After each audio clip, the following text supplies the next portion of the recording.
Hi everyone, Justin here from the Bill Coors Wellness Center, coming at you today with a mobility and activation routine that would be ideal for pre-workout or just as a recovery method during a day off from doing any sort of strength or cardio training. And you could always run this on its own as well if you have some space, even during work. If you can slip away to an open area that you may be able to find to just get the blood flowing and get you feeling nice and loose. So having said that, we've got 6 different moves today. We're starting with 2 stretches, then moving to 2 activation exercises, and then we're going to move for the final 2 moves are going to be more dynamic, where we're actually moving through space. So having said that, the first stretch is one that we've done before, but it's definitely one of my favorite stretches. So that's why we're doing it again, and it's a good bang for your buck. So that stretch is a couch stretch, also known as a wall stretch.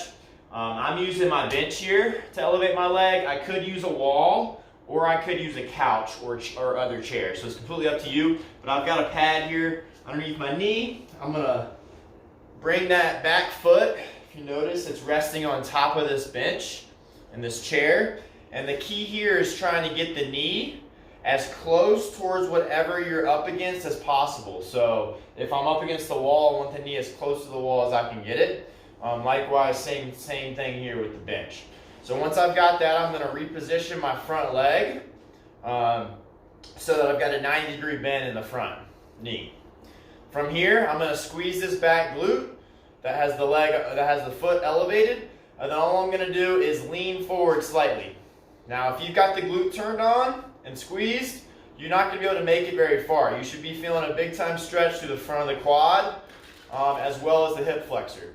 So we're going to hold here for 1 minute on each side. You can even enhance the stretch a little bit more and give me a reach on that same side arm, and then go towards the side that's away from that hip. That's going to help you feel it more in the hip flexor. So once you've spent 1 minute there on that leg, of course, you'll switch. And same setup. And trying to get that back knee as close to whatever I have the leg resting on, whether it be a chair or a wall. Keep your belly tight as you lean forward. Make sure you're not overarching through the back. So from the side view, my leg is up, and then I am leaning forward while squeezing the other side glute with the leg that's down. After that, and you've done 1 minute on each leg, you're going to move to a wall where we're going to do a standing QL stretch. So to start about a couple feet away from the wall. We are going to take the outside leg and cross it behind the front leg.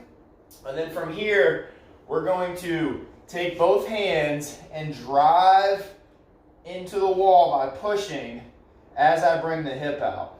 So in this position, I'm feeling a stretch all through the outside of my torso, and then I'm really feeling it in the outer low back area. That's your QL. We're gonna hold here for 30 seconds, making sure to breathe, and then I'll show you on the other side as well.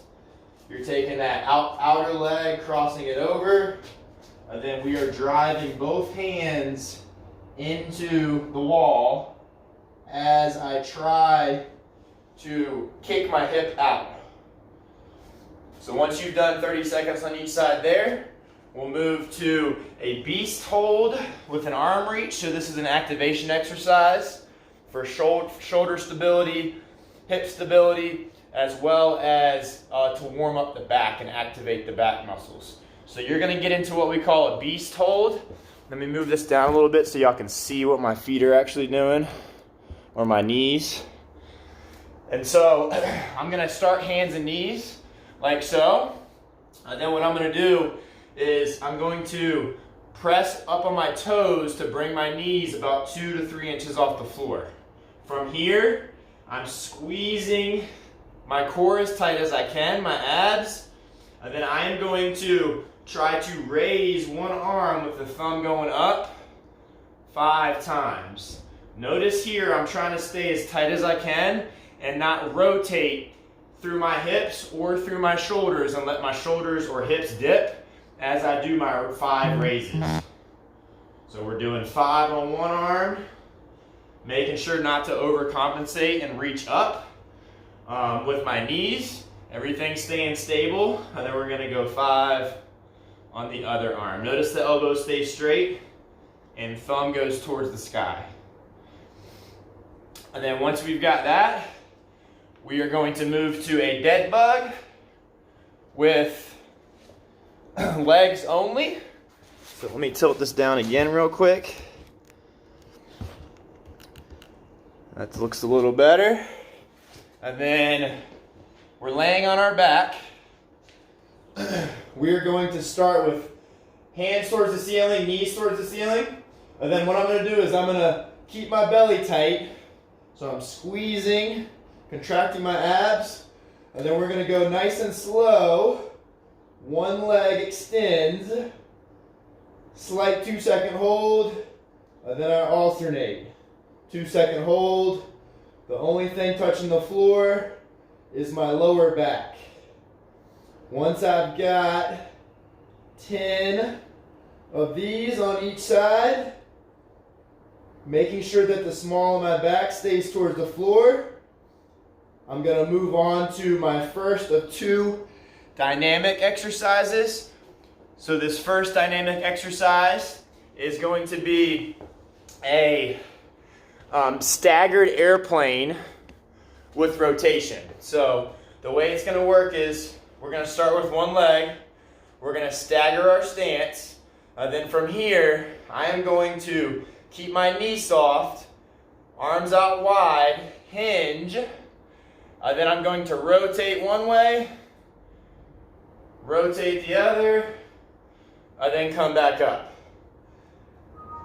Switch legs, stagger one leg in front of the other, soft knee on that front leg, drive the hip back. We're going to rotate one way and rotate the other. And then you're going to alternate that back and forth until you get 5 of those staggered airplanes with rotations on each side. And then your final dynamic exercise of this entire routine is a gorilla walk. So for the gorilla walk, we want to start by sinking down into